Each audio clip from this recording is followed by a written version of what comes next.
And now it's time for Ask the Expert. We bring in local professionals to talk about a variety of topics. JJ Fredrickson, she's the mom of Ella, is with us today. You're a certified life coach and trainer with the Fearless Living Institute. Now, last week we discussed the importance of establishing balance to maintain a mentally healthy life.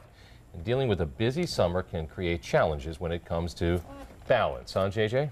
Absolutely, and that's why the key is to really start setting some guidelines now, because I've never mentioned this on the show before, but we have the primitive caveman brain, and usually we talk about the stress that lives there, but our emotions also live there.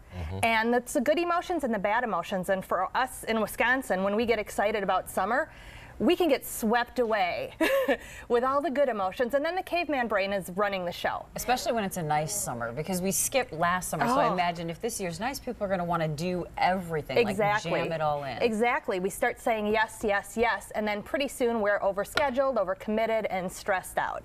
So start with the guidelines now, and I tell people to really start to design their summer by coming up with a theme. You know, whether you're coming up with it alone or sitting down with a partner or family, come up with the theme. Do you want a fun summer, a relaxing summer, traditional, romantic? You know, what type of summer do you want? And from there you can start making your decisions. If it doesn't fit with the theme, don't do it.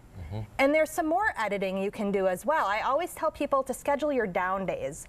So right now, before you get swept into it, start deciding how many down days you need. Is it 1 or 2 a week, or 1 or 2 a month? And block them off on the schedule and make sure the whole family knows that those are days you're going to be just laying around the house maybe, or beach, doing nothing. I have a friend who does that. Sundays are family time, and it's year-round. You know, they can't do anything on Sundays, and they just kind of spend the day as a family. Exactly. We used to do it on Wednesdays when I was growing up. It was just nothing scheduled, and we'd go to the beach or do something fun, but it was just a quiet day. I was thinking about doing July. There you go. The whole month. That sounds kind of good to me, too. Yeah. So I think a lot of people also run into having a tough time saying no when opportunities come along. So that's another way that they overbook, maybe. Exactly. And you really have to look at whether you're a people pleaser or not, and really start to break that pattern. And this is your excuse to kind of start doing that. You know, say, we as a family or, you know, partnership discuss that this summer we're going to be focusing on X. And, you know, I'm sorry, but I can't do it this summer. Maybe next summer we can do it. Or, you know, to really start setting that guideline. Now, can we invoke your name and say, well, my life coach, JJ Fredrickson, told me that I'm not going to be able to come to your party? That's been done before. Go right ahead. You can blame me. All right, good stuff.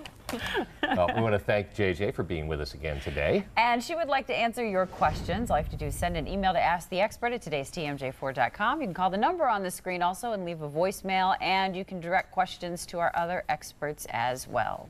Hey, coming up in just a few minutes.